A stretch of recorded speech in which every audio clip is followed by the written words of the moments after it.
And here we go, kicking off our trip with a high-tech cab ride in Taiwan, heading to the Beitou district of Taipei. It's full of hot springs and brother Greg. Greg took over driving. Still smell the hot spring water. Yeah. Hot springs galore in the Yangmingshan National Park. It's a volcano, and the hillsides are breathing.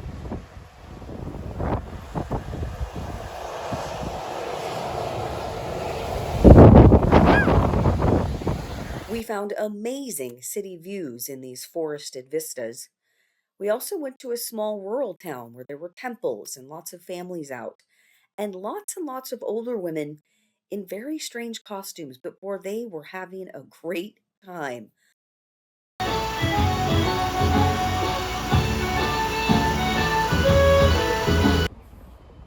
Traffic was crazy, scooters were the preferred mode of transit, but their public transit was amazing. It was good to see Greg, but we're out of here, off to Malaysia and Kuala Lumpur, where Jeff signed us up for a food tour. So Malaysia guys have many type of roti, more or less about 20 varieties of the roti. We ate our way through historic food districts right along with the locals, and even Jeff tried some durian. None for me, thanks.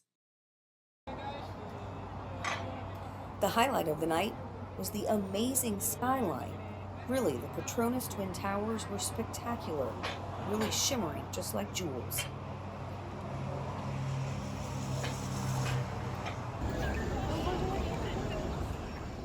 We had an early flight the next morning, but decided to get up early and get out to see the Batu Cave. And wow, am I glad we did. The Golden Buddha, hundreds of steps. It was so hot and wet, but what a magical experience.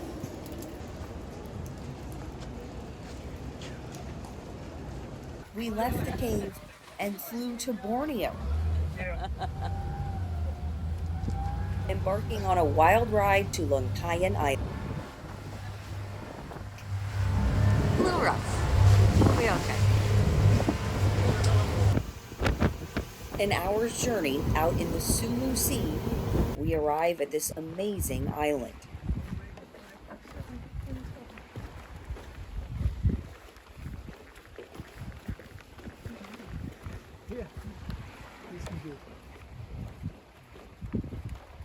Turns out we are two of just 4 guests at the entire resort. We have our own beachfront cabin with a spectacular ocean view. The water is like bath water, and the snorkeling is incredible. I could not get enough of these little blue lips.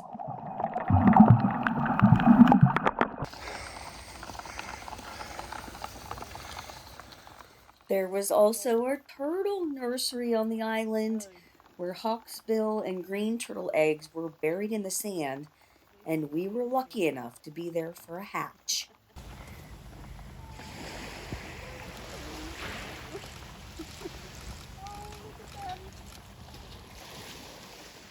They swam straight for the sea, and we didn't see a single one get eaten.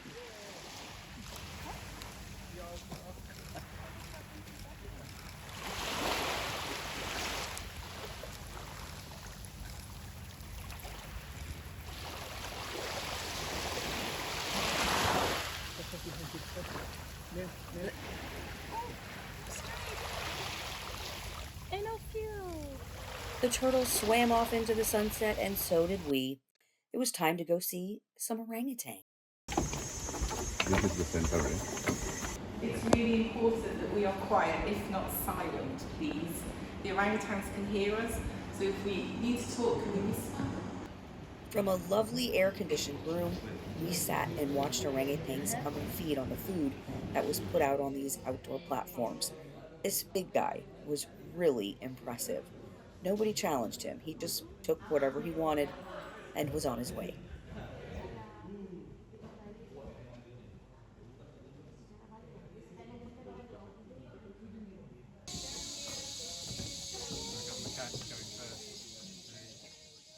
There was another feeding platform deeper in the jungle, and it was really fun to watch the orangutan just swing in and come and get their food. It really seemed like these orphans were getting the hang of living in the wild.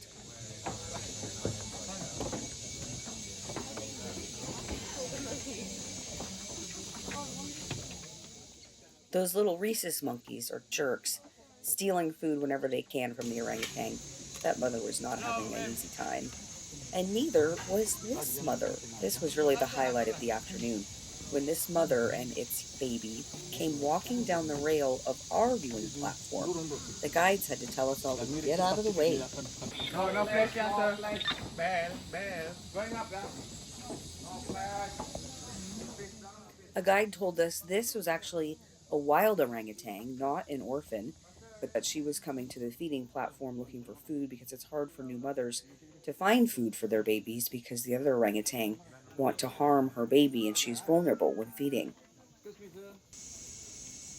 The orangutan eventually left, and so did we. It was time for another boat ride.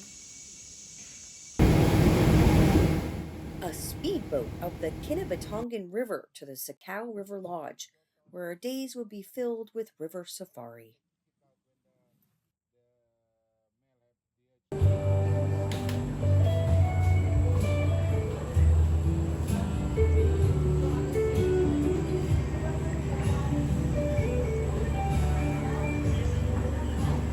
Don't be fooled. It's hot as fuck.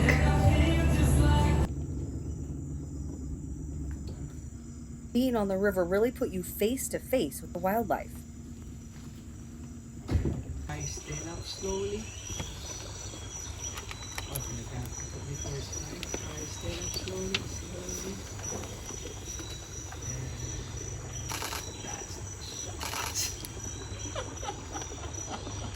Okay.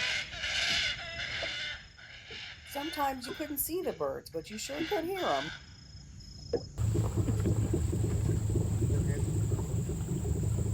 We had 3 river adventures every day, and for the most part, it was smooth sailing. But the search for the pygmy elephants went a little off the rails.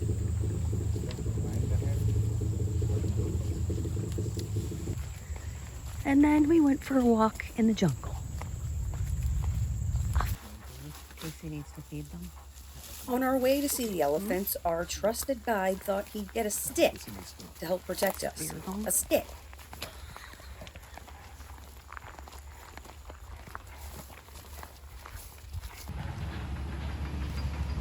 We walked onto a palm oil plantation, and there they were.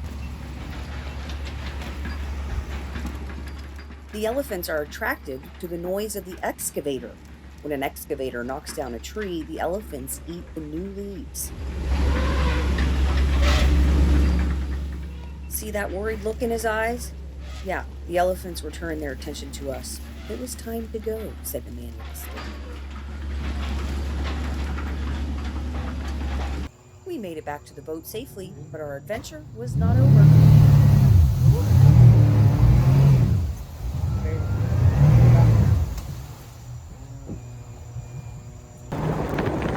It took longer to get back to the lodge than expected. The sun set, it started pouring rain, and then lightning started. But it was kind of a relief, because at least the captain could see what was going on in the river.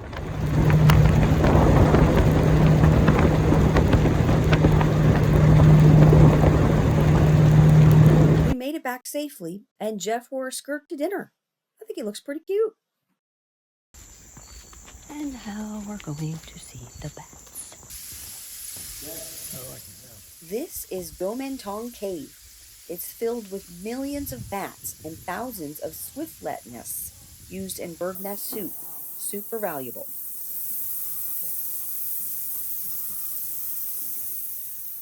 This is a pile of bat guano. You can imagine the smell.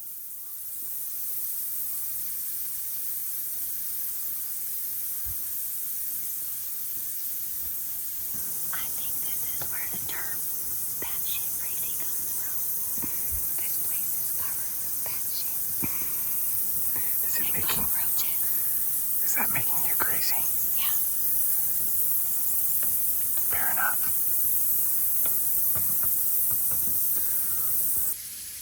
Oh yeah, I said cockroaches. I'd say millions of them.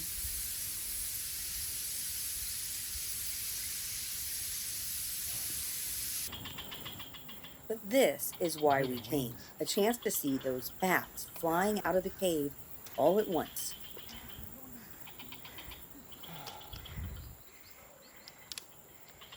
turning. We climbed 500 steps in the dreaded heat to get a view from above, and boy was it worth it.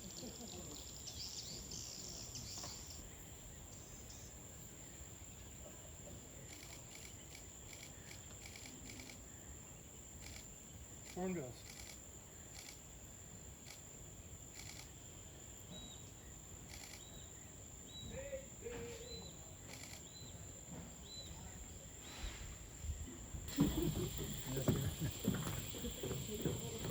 Oh my God. Yeah. Oh. Careful. We had some close encounters on the way down.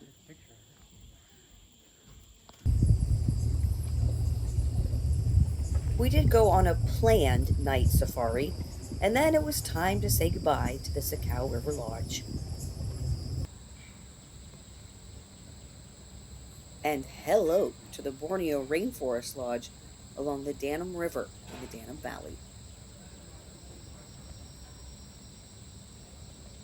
Amazing primary forest that we got to explore this time on foot.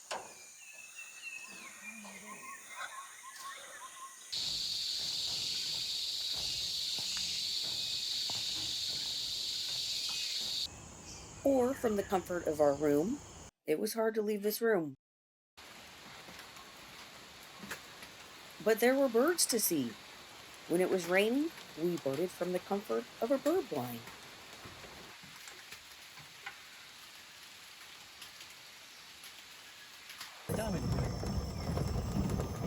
Of course, there was a night activity. We got close to finding elephants.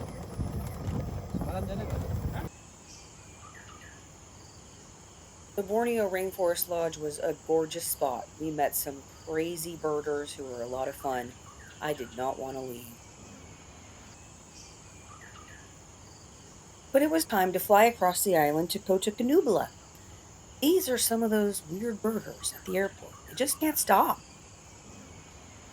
At 13,000 feet, Mount Kinabalu was the same height as our airplane. We were headed to another volcano.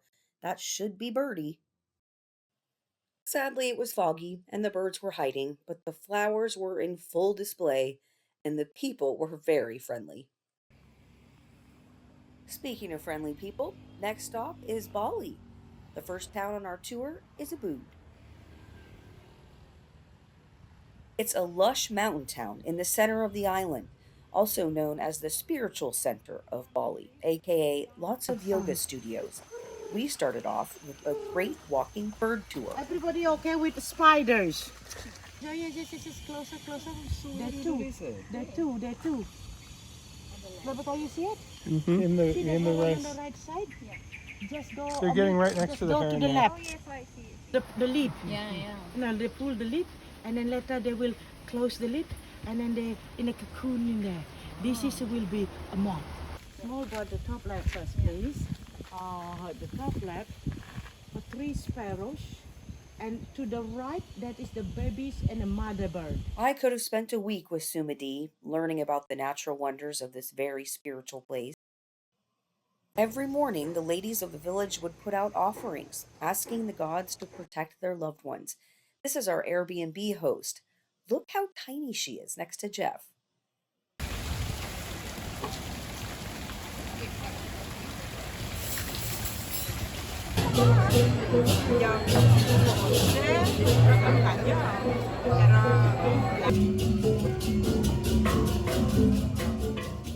Ubud really was full of surprises and also full of scooters.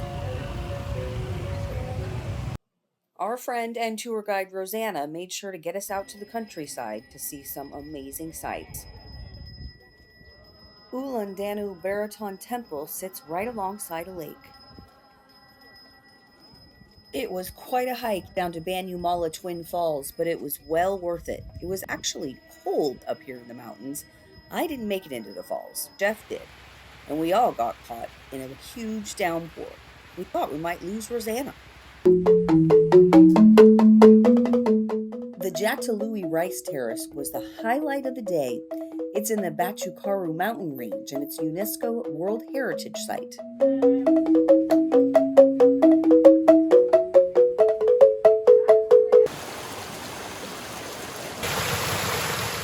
The rice farmers here have been sharing water for thousands of years. It's called the Subak system, and water flows from one rice paddy to the next.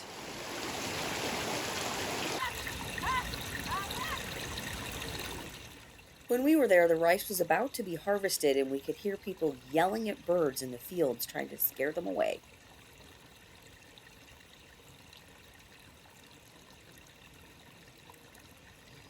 It was time to say goodbye to our treetop Airbnb in Ubud and head to Labankan Island. A short ferry ride to paradise, really.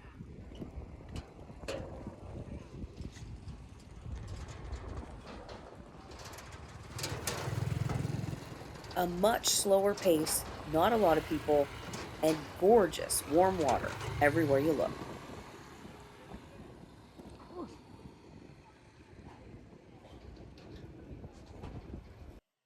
Rosanna booked us a trip on a snorkel boat, and we lucked out. We got to swim with the giant mantas.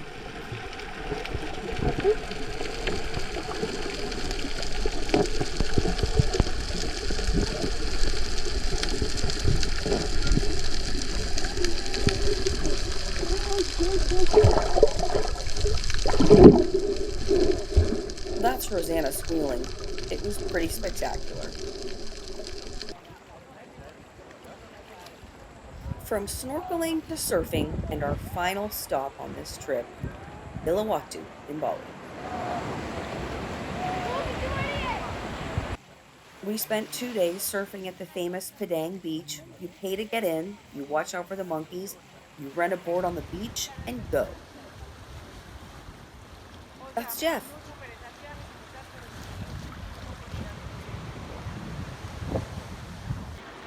And that's Jean in the middle.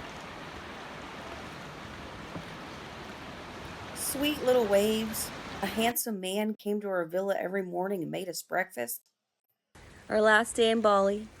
Jeff's taking a final dip in the pool. We are gonna miss this place. Take a look around. It's raining. It's just sort of fitting. Makes it slightly easier to leave. Maybe. Bye, Uluwatu. Bye, Bali. We're looking forward to seeing Gidget, that's for sure. California, here we come. It's been a great trip. Thanks, Jeff.